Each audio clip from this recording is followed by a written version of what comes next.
estamos pregando, a gente está expondo as Escrituras no maravilhoso livro de Atos, e hoje a gente vai seguir, nós estamos pregando todos os capítulos de Atos, e hoje a gente chega ao capítulo 4, e eu quero convidar você a abrir a sua Bíblia, acompanhar a leitura que eu farei. Peço a sua paciência, a sua atenção, porque eu preciso ler 22 versículos e quero que você esteja bem atento e que você peça ao Senhor que retire de você toda distração, para que a gente esteja completamente aqui atento ao que diz a palavra de Deus. Atos capítulo 4, tá bom? Segue ali, acompanha na sua Bíblia, que diz a palavra de Deus. Falavam eles ainda ao povo quando sobrevieram os sacerdotes e o capitão do templo e os saduceus, ressentidos por ensinarem eles o povo e anunciarem a Jesus e a ressurreição entre os mortos. E os prenderam, recolheram-os ao cárcere até o dia seguinte, pois já era tarde. Muitos, porém, dos que ouviam a palavra aceitaram, subindo o número de homens a quase 5.000. No dia seguinte, reuniram-se em Jerusalém as autoridades, os anciãos, os escribas com o sumo sacerdote, Anás, Caifás, João, Alexandre, e todos os que eram da linhagem do sumo sacerdote. E pondo-se perante eles, os arguiam: com que poder, ou em nome de quem, os fizeram isso? Então Pedro, cheio do Espírito Santo, lhes disse: autoridades do povo e anciãos, visto que hoje somos interrogados a propósito do benefício feito a um homem enfermo e do modo pelo qual ele foi curado, tomai conhecimento, vós todos o povo de Israel, de que em nome de Jesus Cristo, o Nazareno, a quem vós crucificastes e a quem Deus ressuscitou entre os mortos, sim, em seu nome é que este está curado perante vós. Este Jesus, a pedra rejeitada por vós, os construtores, a qual se tornou a pedra angular. E não há salvação em nenhum outro nome, porque abaixo do céu não existe nenhum outro nome dado entre os homens, pelo qual importa que sejamos salvos. Ao verem a intrepidez de Pedro e João, sabendo que eram homens iletrados, incultos, admiraram-se e reconheceram que haviam eles estado com Jesus. Vendo com eles o homem que foi curado, nada tinham que dizer em contrário. E mandando-nos sair do sinédrio, consultavam-nos entre si, dizendo: que não somos esses homens? Pois, na verdade, é manifesto a todos os habitantes de Jerusalém que um sinal notório foi feito por eles, e nós não podemos negar. Mas para que não haja maior divulgação entre o povo, ameacemos para não mais falarem esse nome a quem quer que seja. Chamando-os, ordenaram-lhes que absolutamente não falassem, nem ensinassem em nome de Jesus. Mas Pedro e João responderam: julgai se é justo diante de Deus ouvirmos antes a vós outros do que a Deus, porque não podemos deixar de falar das coisas que vimos e ouvimos. Depois, ameaçando-os ainda mais, os soltaram, e não tendo achado como os castigar por causa do povo, porque todos glorificavam a Deus pelo que acontecera. Ora, tinham mais de 40 anos aquele em quem se operara essa cura milagrosa. Irmãos, vamos orar. Pai querido, nós estamos diante da preciosidade da Tua palavra, e aqui entre nós, o Senhor conhece e sonda cada coração. O Senhor trouxe cada um de nós para juntos cultuarmos. Oh Deus, nós clamamos pela instrumentalização, pela mediação do Teu Espírito Santo, porque é Ele quem ilumina, Ele quem regenera, Ele quem aplica eficazmente a Tua palavra. Nós dependemos de Ti. Os nossos corações, sem a manifestação do Teu Espírito, são corações endurecidos. Nós queremos ouvir Tua voz através da Tua palavra. Prepara, pois, o nosso coração, para que a gente receba sedentamente e alegremente aquilo que é a tua palavra para nós nessa noite em Cristo Jesus. Amém. Irmãos, para você entender o capítulo 4, você precisa se lembrar do capítulo 3 da pregação do pastor Rafael, na semana passada, e entenda a situação. A igreja está crescendo, o Espírito Santo havia descido naquela maravilhosa manifestação, lá no capítulo 2 do livro de Atos. E agora, lá no capítulo anterior, capítulo 3, Pedro e João vão à hora nona são 3 horas da tarde, cerca de 3 horas da tarde. Pedro e João estão indo no templo. Quando eles chegam ao templo, havia ali um coxo, um aleijado, estendendo a mão e pedindo a eles esmola. Então a resposta de Pedro e João para eles foi: a gente não tem prata nem ouro, o que a gente tem a gente te dá, levanta-te e anda. E o homem se levanta de um salto e vai para o templo com João e Pedro orando. Mas acontece que o povo ficou polvorosa, porque afinal de contas não é todo dia que um aleijado sai pulando e entrando dentro da igreja. E por conta desse alvoroço todo, aqui a gente chega no capítulo 1, no versículo 1 do capítulo 4. Diz a Bíblia que os sacerdotes e o capitão do templo e os saduceus vieram e pegaram Pedro e João, e o ex-aleijado foi junto também. E aí é curioso a gente pensar, irmãos, só para você entender esse contexto aqui, o capitão do templo, havia um grupo de homens designados para fazer a segurança do templo. Portanto, qualquer indício de revolta ou algo nesse sentido, eles eram acionados. O capitão do templo era um tipo assim, diácono com sangue nos olhos, com muito pouco empatia por todo mundo, né? Os homens eram bravos e chegaram lá, prenderam a esses homens, e eles estão como saduceus. Esse nome talvez seja ali mais comum. A gente tem na época de Jesus grupos, partidos judaicos, dos quais os mais conhecidos são os escribas, são os fariseus, e cada um desses grupos tem as suas próprias características. Os saduceus são aqueles que dentro do judaísmo representam a aristocracia, a elite religiosa. A linhagem sacerdotal dos sumos sacerdotes eram escolhidas dentre os fariseus. Aliás, há 2 nomes aí bem conhecidos seus, citam-se 4 nomes aqui: Anás e Caifás, João e Alexandre. Desses 2 a gente não se sabe ao certo quem eram, mas Anás e Caifás, vocês devem se lembrar deles ali diante de Pôncio Pilatos e diante do julgamento do tribunal de Jesus. Bom, e a Bíblia fala no versículo 1 do Sinédrio. O Sinédrio, irmãos, era uma espécie de corte judaica. Ela era formada pelo sumo sacerdote e seus 70 membros, tá?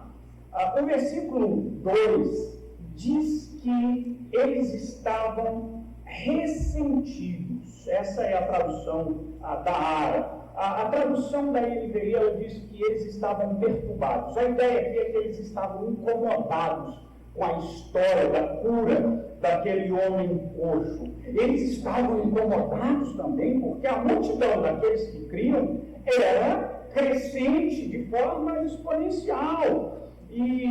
Então, de qualquer forma, eles prendem aqueles homens, mas eles precisam esperar outro dia para convocar o sinédrio e então começar ali aquele interrogatório. Esse é o contexto que a gente se encontra aqui. É um interrogatório por conta daquela situação, a cura do coxo. O capítulo 4, irmãos, a gente não vê aqui um sermão de Pedro, como um sermão como caracterizado em 2 sermões que Pedro já havia pregado em capítulos anteriores. Mas aqui a gente encontra uma bela mensagem cristã, um belo resumo da mensagem daquilo que constitui a nossa fé. E por isso o tema da nossa palavra hoje é a mensagem, porque eu queria pensar em algumas particularidades da mensagem cristã para cada um de nós. três características da nossa mensagem. Eu quero falar sobre, primeiro, a singularidade da mensagem, segundo, a eficácia da mensagem e terceiro, os obstáculos da mensagem. Tá bom? Então vamos lá para a nossa primeira característica da mensagem, a singularidade da mensagem. Irmãos, diante dos líderes da época aqui representados pelo Sinédrio, eles são chamados de os sumos sacerdotes. O Sinédrio pergunta para eles: com que poder ou no nome de quem vocês fizeram isso? Quando se pergunta acerca do nome, o que eles estão perguntando é: de quem é a autoridade? De onde vem a autoridade para vocês dizerem para esse homem: levanta e anda? E aí é interessante que, antes de responder essa pergunta, Pedro, de alguma forma, ironiza os seus interrogadores. Ele diz assim: olha, no versículo 9, nós estamos aqui sendo interrogados por causa do benefício que foi feito a um homem, esse homem que foi curado, como se dissessem: essa é a razão que a gente está aqui, para ser interrogado por vocês, porque o homem recebeu uma cura maravilhosa. E aí no versículo 10, irmãos, a resposta de Pedro é ousada.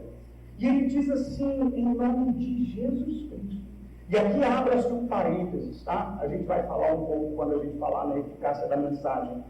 Pedro está diante de Anás e Caifás, a família sacerdotal.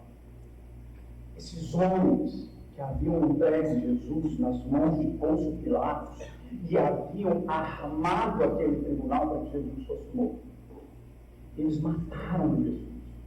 Faz muito pouco tempo. Pedro está diante exatamente desses homens. E a resposta de Pedro é: em nome de quem? É em nome de Jesus que vocês mataram.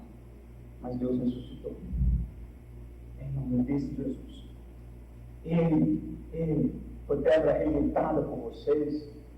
Deus a fez como pedra angular. Ele é o fundamento da igreja. Ele é a base da igreja. Ele é o sustento da igreja. E aí o versículo 12, belíssimamente maravilhoso, diz: e não há salvação em nenhum outro nome, porque embaixo do céu não existe nenhum outro nome dado entre os homens pelo qual importa que sejamos salvos.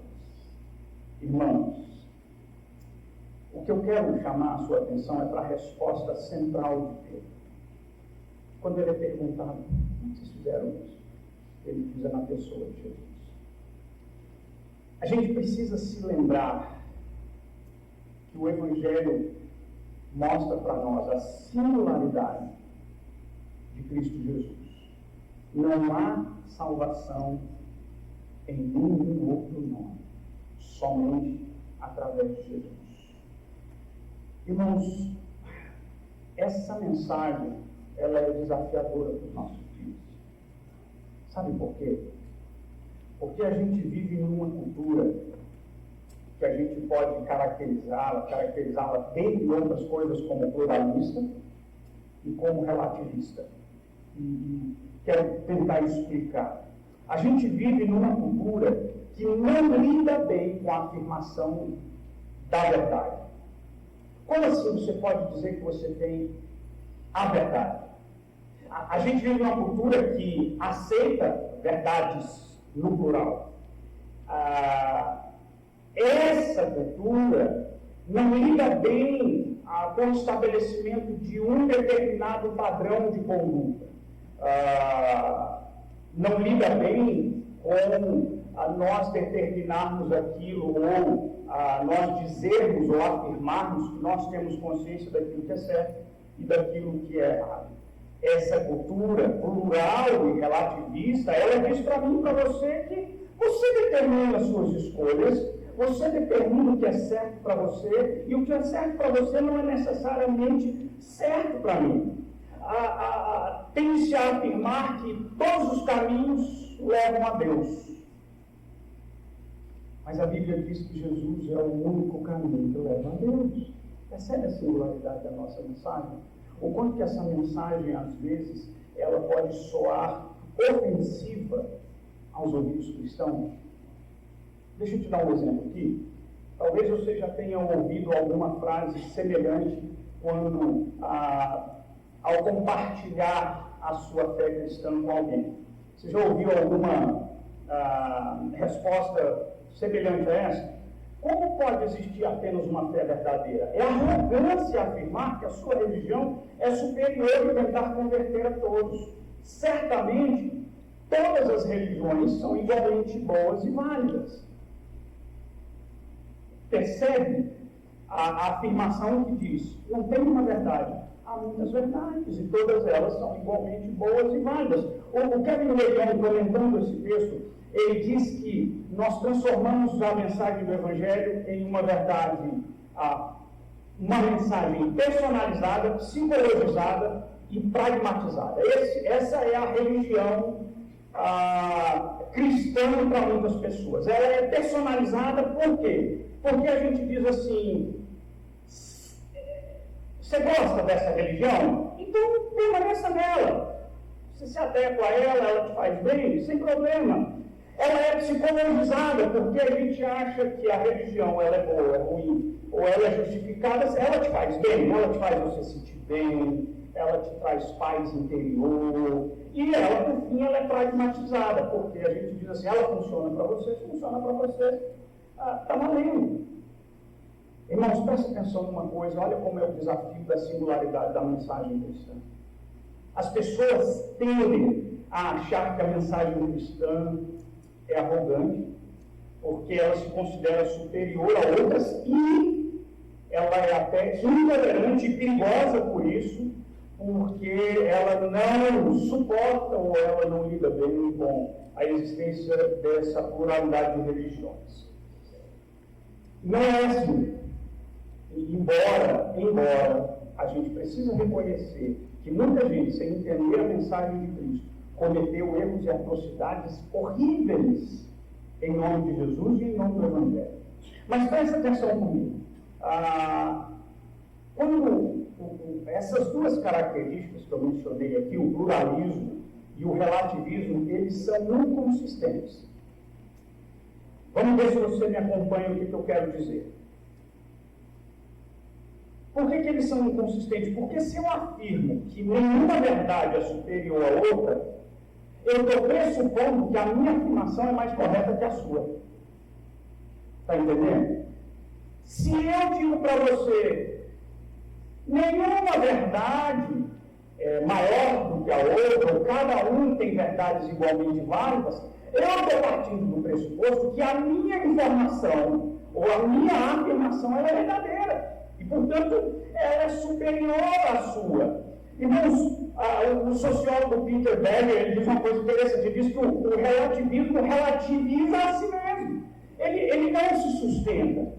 E, portanto, essa afirmação ou essa rejeição ao cristianismo não sustenta. Uma segunda coisa que a gente precisa lembrar é que a singularidade da mensagem cristã, ela não é arrogância, mas ela está baseada na singularidade da obra de Cristo. E isso a gente precisa pensar. Por que a gente afirma a singularidade de Jesus?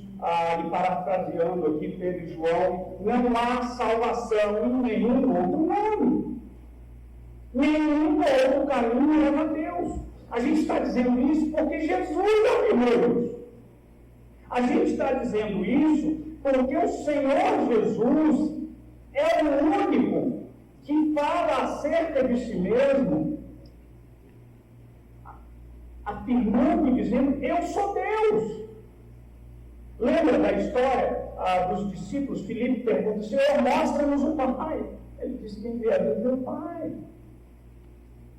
Irmãos, o Evangelho de João mostra essa singularidade de Jesus de forma muito bela. Há 7 afirmações do eu sou no Evangelho de João.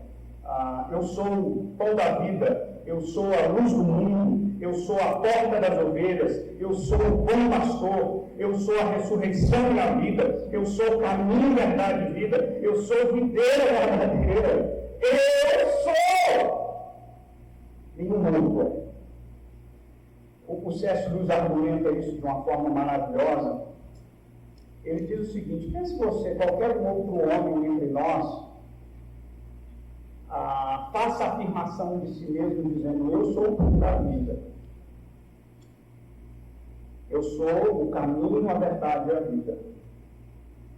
O C.S. Lewis diz assim: não há como você ficar imparcial diante de um Jesus que faz essa afirmação, porque elas são sérias demais. Ele diz assim: ou esse homem é um louco, ou esse homem é Senhor, e ele deve ser adorado. Não tem outro caminho, ou uma terceira via além dessa. Portanto, a mensagem cristã é desafiadora. Por quê, irmãos? Porque ela é uma mensagem singular. A gente segue afirmando que somente Jesus é caminho, verdade e vida, e não há salvação em nenhum homem, e senão no nome de Jesus Cristo de Nazaré. Segunda a característica da mensagem. A gente já falou então da singularidade da mensagem. Eu queria falar sobre a eficácia, ou o poder da mensagem. Se você puder, dá uma olhada comigo lá no versículo 13. Depois que Pedro responde ao Sinédrio,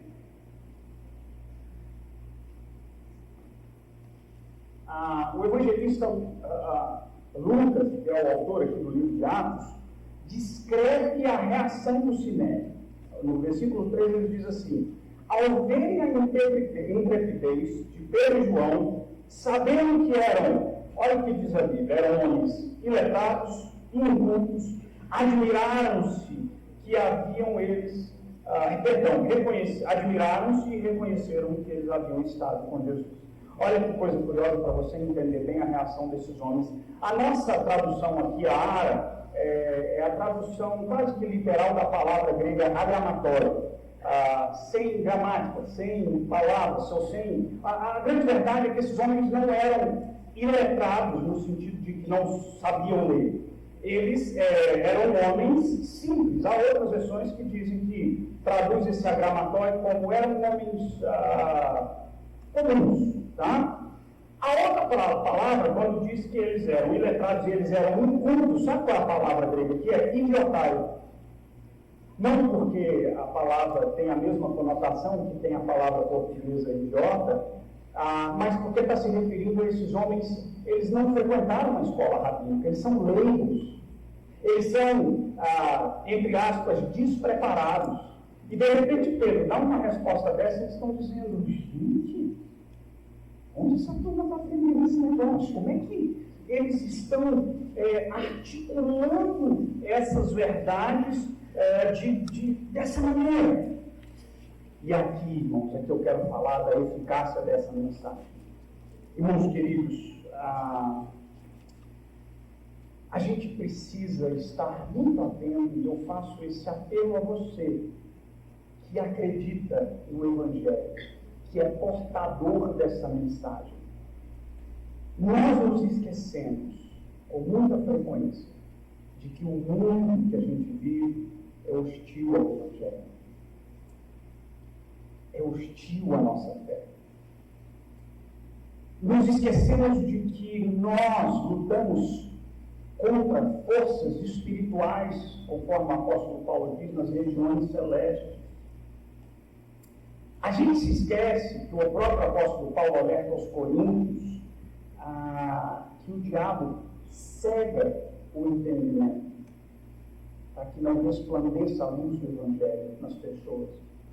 A gente precisa se lembrar que o Senhor Jesus nos alertou que nós fomos enviados como ovelhas para o meio de lobos. Você está entendendo, então, que a responsabilidade de partilhar essa mensagem ela é desafiadora? E você não tem a ilusão de que estando despreparado, e aí preste atenção quando eu estou falando de preparo. Eu não estou dizendo que o pré-requisito para que você partilhe a mensagem do Evangelho seja uma boa escola teológica. Qualquer estudo, uma boa formação teológica é bênção e nos ajuda muito, mas esse não é o pré-requisito para se partilhar essa mensagem. Porque essa verdade, ela pode ser articulada da melhor forma possível, mas se ela não for proclamada pelo poder do Espírito Santo, ela não vai fazer diferença nenhuma. 2 domingos atrás, eu li aqui o texto da Confissão de Fé do Westminster acerca do Espírito Santo, onde a confissão fala que é o Espírito Santo que prepara o caminho do Evangelho. É o Espírito Santo que é o poder persuasivo, é o agente eficaz, é quem convence, é quem nos leva ao arrependimento, é quem consola, quem santifica, quem persuade. É o papel do Espírito Santo. E, portanto, eu reitero aqui, irmãos, que a gente precisa clamar a Deus pelo revestimento do poder do Espírito Santo. A gente precisa. Porque o mundo é hostil. Porque corações são duros. Repito. Nada, ou seja, nada contra o que nós tenhamos bons argumentos. Não. Mas essa mensagem precisa estar revestida de poder. E assim foi. Esse poder, conforme a promessa lá de Atos 1:8, vocês serão revestidos de poder. Não saiam de Jerusalém até que sejam revestidos de poder. Irmãos queridos, a gente precisa entender que a eloquência humana, ela impressiona. Mas só o poder do Espírito Santo é que transforma. Palavras bem faladas emocionam, mas só o Espírito Santo quebranta. Bons argumentos podem influenciar, só o Espírito Santo santifica. Palavras gentis sensibilizam, mas só o Espírito Santo regenera. A proclamação dessa mensagem, 20 anos de pregação em um povo islâmico, nenhuma conversão. Só o poder do Espírito Santo. E a gente precisa orar por ele, porque ele é ofertado a mim e ele é ofertado a você. Essa é a eficácia da mensagem. Esse é o poder que impulsiona a mensagem. Terceiro, o obstáculo, ou os obstáculos da mensagem. Irmãos, depois que o Sinédrio ouve a resposta de Pedro e João, eles pedem para que eles se retirem, para que eles conversem entre si acerca do que eles fariam com esses 2 discípulos. E então, quando Pedro, João e o poço saem, se ausentam ali da presença deles, eles começam a conversar dizendo: gente, o que a gente vai fazer agora? Porque a gente tem um problema diante de nós. O milagre é notório. Você percebe que no versículo 22 faz uma menção curiosa ao poço que tinha quantos anos de idade? Mais de 40 anos de idade. O que isso quer dizer? Todo mundo conhece aquele homem. Gente, muito tempo todo mundo já viu. Você já foi em cidade interior? Todo mundo conhece o aleijadinho lá que pede. Todo mundo conhece. Todo mundo conhece aquela figura que está ali, que habita, que tramita naqueles lugares ali. Todo mundo conhecia esse rapaz, esse homem. E de repente eles estão dizendo: como é que a gente vai fazer? O povo está lá fora, adorando a Deus. Mas a gente não quer que essa mensagem se espalhe. Então eles chamam, no versículo 18, olha o versículo 18, eles chamando-os, ordenaram-nos que absolutamente não falassem ou ensinassem em nome de Jesus. Essa foi a resposta do Sinédrio. Gente, cala a boca! Não pode falar sobre Jesus. Não há permissão para o anúncio do Evangelho. E a resposta de Pedro é maravilhosa. Ele diz assim: julgai se é justo diante de Deus.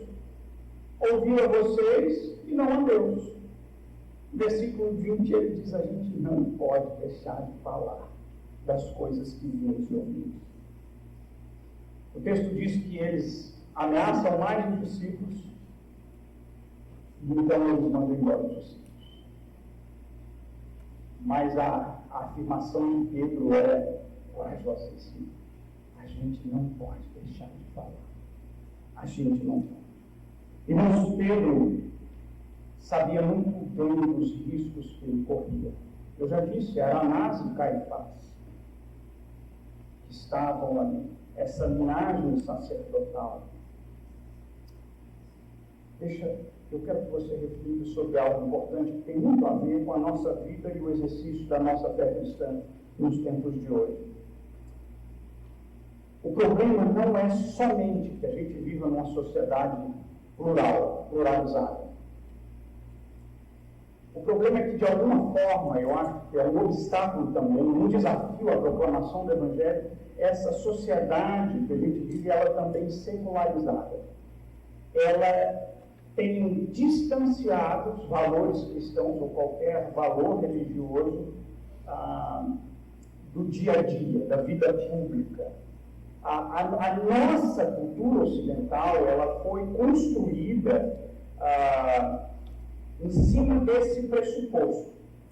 Essa clássica divisão entre fatos e valores. O pastor Rafael, semana passada, leu aqui uma citação de Kant, muito legal, quando ele diz assim: essa é uma boa divisão, sem dúvida, que tem o efeito de honrar a religião chutando-a lá para cima. Qual é a ideia? Qual é o pressuposto desse mundo secularizado? A sua fé, ela é boa desde que ela seja privada. Guarda ela com você, não traga ela para a esfera pública, porque ela não é bem-vinda. Porque na esfera pública a gente trata de fatos, a gente trata daquilo que é real. O problema, o grande problema, é que uma fé verdadeira, ela expande para a vida. Ela toma conta do ser e de tudo aquilo que a gente faz. Irmãos, essa semana passada eu recebi uma carta informativa do missionário Ronaldo André. Eles estão na Inglaterra. Ronaldo, acho que é um dos parceiros aqui, não é? Ele é um dos parceiros nossos aqui. E é um trabalho desafiador para uma Europa extremamente secularizada. E o Ronaldo é um evangelista de rua.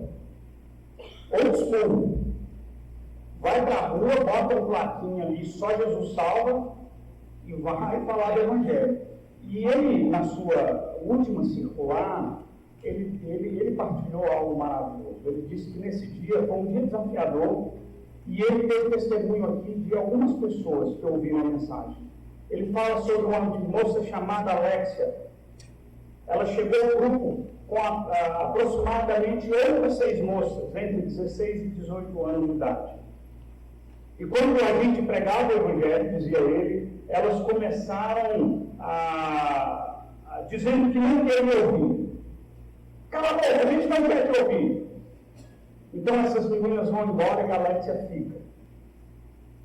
E ela diz assim para eles: eu reconheço os meus pecados, eu estou arrependida deles. E eu preciso do Cristo que vocês estão pregando. Um casal de muçulmanos se aproximou onde eles estavam, prestando muita atenção em ouvir o Evangelho. Depois eles se engajaram numa conversa, e ali o Ronaldo e a equipe começaram a conversar com eles sobre a particularidade, a divindade de Cristo. Porque os muçulmanos encaram a pessoa de Jesus como um profeta, mas não como Deus, não como Senhor e Salvador. E então, depois de uma conversa, o rapaz disse que iria ler a Bíblia, porque ele queria descobrir a verdade acerca de quem é Jesus. Um morador de rua chamado John está há algum tempo, esse trabalho tem sido feito na cidade de Newcastle, na Inglaterra, e mora na rua por conta do terrível vício, o abuso do álcool. Ele chegou a esse grupo e disse que tinha sido crente e hoje ele queria se reconciliar com o Senhor. E ele pega os folhetos evangelísticos da mão dos missionários e ele mesmo passa a entregar esses folhetos evangelísticos. Peter, o Ronaldo disse que tentou dar um folheto para ele, um folheto evangelístico, e ele respondeu com um gesto obsceno, que não foi o velho. E então o Ronaldo, de coração apertadinho, disse que orou por ele e pediu para que Deus quebrantasse o coração daquele homem. Não passou um minuto, esse homem volta pedindo perdão. Ele disse que era ateu e que ele tinha uma concepção de que a ciência explicava todas as coisas, mas depois de uma boa conversa, ele serenamente prometeu pensar em tudo aquilo que eles falaram. O casal, Robert e Suzy, passaram a ouvir o Evangelho. Vieram perguntando o que eles estavam falando uma hora daquelas, o que eles estavam fazendo. E eles responderam: a gente está falando das boas novas. Eles então disseram: a gente quer ouvir mais sobre essas boas novas aí. Ele disse que explana um plano de salvação. E aquele casal ali naquele momento diz: nós somos pecadores, a gente precisa desse Senhor Jesus. Irmãos queridos, a gente sempre vai enfrentar obstáculos para a transmissão da mensagem. Gestos obscenos, palavras duras ou ameaçadoras. Sempre houve, sempre haverá obstáculos e hostilidade à proclamação do Evangelho. Qualquer um, entenda bem, criança, adolescente, do mais velho ao mais novo, qualquer um que estiver disposto a levar a sério a mensagem do Evangelho, seus princípios de fé, vai encontrar retaliação por causa disso, vai enfrentar barreiras. Eu quero perguntar para vocês, adolescentes, queridos, vocês estão dispostos a perderem amigos e a admiração de pessoas para afirmarem a sua fé lá na escola? Eu quero perguntar para você, jovem, que tem um mundo brilhando na sua frente, muito convidativo. Você está disposto a tomar a sua cruz e abrir mão de ofertas que te levam para longe de Deus, em nome da sua fidelidade ao único nome que pode nos salvar? Jovem universitário, eu quero perguntar para você se você está disposto a ouvir a ridicularização da sua fé, mas você tem coragem de defendê-la entre os seus colegas. Pais, trabalhadores que correm dia a dia, você está disposto a dedicar o tempo necessário para criar os seus filhos na exortação e na admoestação do Senhor? Irmãos, viver o Evangelho é desafiador. E eu poderia citar aqui uma infinidade de situações que nos trazem muitos desafios e situações que de alguma forma falam para nós: calem a boca. Calem a boca. Não falem desse nome. Você estaria disposto a dizer: eu não posso deixar de falar do que eu fiz de homem. Eu não posso. Irmãos, terminei de ler recentemente a belíssima biografia de um dos meus heróis da fé, o Dietrich Bonhoeffer. Estava perguntando para a Doro, que é alemã, como é que pronuncia Dietrich Bonhoeffer. Alemão é difícil. É algo mais ou menos assim. Mas Bonhoeffer foi um jovem pastor que exerceu o seu ministério em um tempo mais obscuro da Alemanha, a Alemanha nazista. Desde o início da década de 30, com a ascensão de Hitler ao poder, com um crescente antissemitismo, olha que coisa curiosa. A igreja oficial, a igreja estatal alemã, se dobrou a Hitler. Aquela igreja, ela decidiu dizer amém às palavras de Hitler.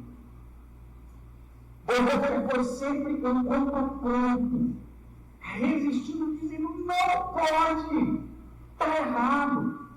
Já pouco antes da Segunda Guerra Mundial, eles declaram a cláusula ariana. Pastores que tinham, cristãos que tinham descendência judaica, eles são proibidos de pastorear igrejas na Alemanha. E Bonhoeffer se levantou contra a figura de Hitler e contra o nazismo. E por causa da sua coragem e da sua fé, ele foi preso. Ele foram tirados da liberdade. E esse homem com a sua fé e o seu compromisso, transformam o medo da morte em esperança no seu Senhor. O Dietrich Bonhoeffer escreve um poema belíssimo chamado Quem Sou Eu? Eu queria, esse poema foi escrito na prisão. Eu queria ler esse poema de Bonhoeffer para você. Ele diz assim: quem sou eu? Perguntam-me constantemente, que no confinamento da cela, sereno, alegre, e firmemente ando feito fidalgo no meu palácio. Quem sou eu? Perguntam-me constantemente, cujos dias de infortúnio impassível, risonho e orgulhosamente suporta como se acostumado a vencer. O que dizem de mim é realmente quem eu sou? Ou sou somente o que sei a respeito de mim, inquieto, ansioso, doente, um passarinho enjaulado, a lutar por fogo, com as mãos comprimindo a garganta, a desejar por cores, flores e o cantar dos pássaros, a ter sede por palavras de benignidade e de proximidade humana, a agitar a espera de acontecimentos grandiosos, a temer em desalento pelos amigos e pela sorte daqueles que estão distantes, desanimado, cansado e vazio, até parar, até para orar, para pensar, para criar, desanimado e pronto a me despedir. Quem sou eu? Ele termina o poema assim: quem sou eu? Zombam de mim, tais solitárias indagações. Seja quem eu for, ó Deus, tu sabes que eu sou teu. Essa era a certeza inabalável do Bonhoeffer. Eu sou teu. 19 de abril de 1945, 2 semanas antes da guerra acabar, Dietrich morreu. Foi para a forca. O médico do campo de concentração presenciou a morte, o enforcamento de Bonhoeffer. Relata assim a morte desse homem. Pela porta semi-aberta, numa das cabanas avistei um pastor. Avistei um pastor Bonhoeffer. Antes de tirar o uniforme da prisão, ajoelhado no chão, orando fervorosamente a Deus. Fiquei realmente comovido pelo modo com que esse amável homem orava, tão devoto, tão confiante de que Deus ouvia sua oração. No local da execução, ele realizou uma outra oração, curta, e depois subiu os degraus até a forca. A morte dele foi verificada poucos segundos após. Nos quase 50 anos que trabalhei como médico, raramente vi um homem morrer tão inteiramente submisso à vontade de Deus.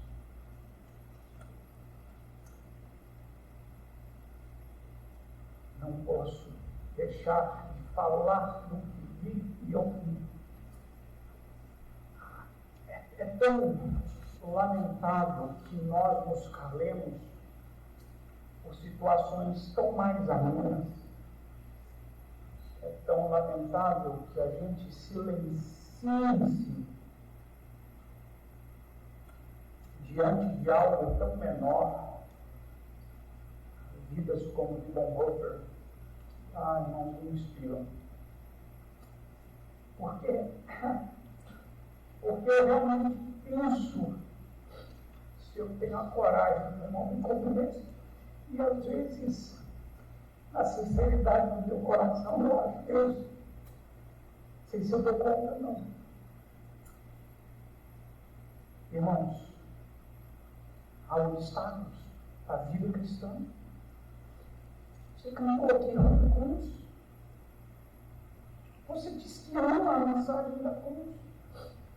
Quero concluir dizendo o seguinte para você.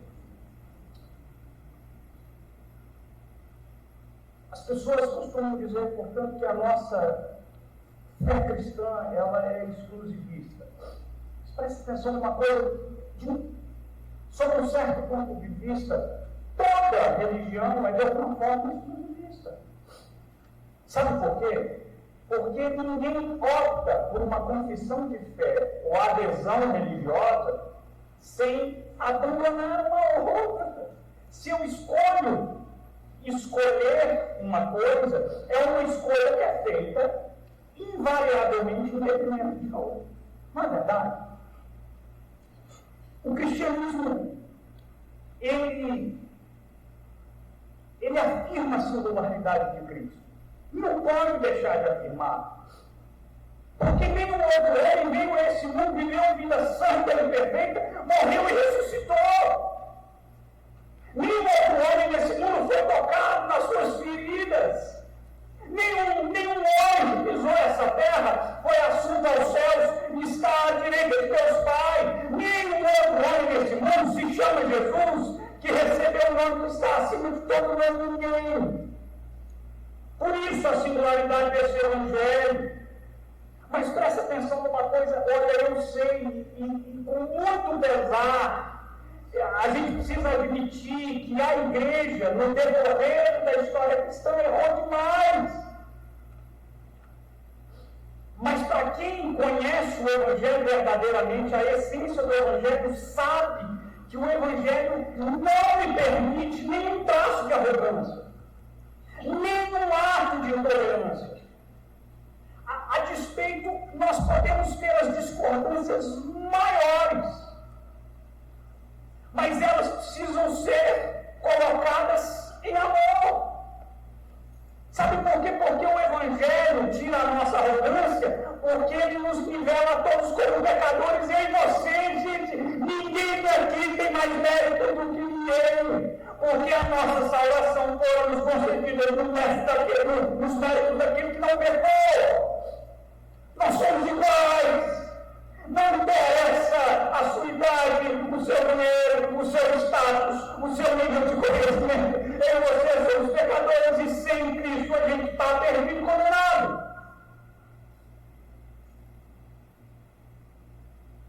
A graça nos libera como pecadores.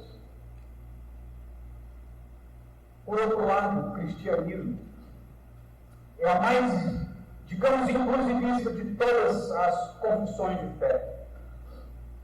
Presta atenção, não porque ela abre mão das suas convicções em nome daquilo que hoje se chama inclusão, tá? Mas é porque essa graça é ofertada a todos, sem distinção. Todos são pecadores, todos os povos, raças, tribos, línguas e nações. Essa graça é para mim, essa graça é para você. E agora você, que foi chamado a ser portador dessa maravilhosa mensagem, não precisa ser um teólogo bem treinado, mas você, um adolescente, adulto, leve a sério uma coisa na sua vida. Apenas fale das coisas que viu e ouviu. Apenas fale do que Jesus fez com você. Mas como assim? Assim. Assim mesmo me salvou. Não se cale. Não se cale. Porque a promessa do Senhor Jesus para nós é que depois de muito caminhar e carregar o peso da cruz que diariamente carregamos, a gente caminha na convicção esperançosa que um dia a gente vai ser galardoado, presenteado com a coroa da vida. Quando todos os nossos fardos, quando nós descansaremos de todos os nossos fardos, resista, caminhe, continue. Abrace essa mensagem, viva essa mensagem, proclame essa mensagem. Pai querido, eu quero te agradecer pela vida de cada irmão em Cristo aqui conosco, te agradecer porque tu és bom e a tua misericórdia dura para sempre. Muito obrigado pela beleza da mensagem cristã. Por favor, nos capacite, por favor. com o poder do alto, a fim de que a mensagem chegue eficazmente aos corações endurecidos. E que nós o façamos sempre em amor. Que o Senhor retire de nós todo resquício, ou toda tentativa toda de nos tornarmos arrogantes. Mas que o Senhor coloque em nós a santa humildade daqueles que reconhecem que sem Cristo nós não somos nada. Abençoa o teu povo. Louvamos o teu nome em Cristo Jesus. Amém.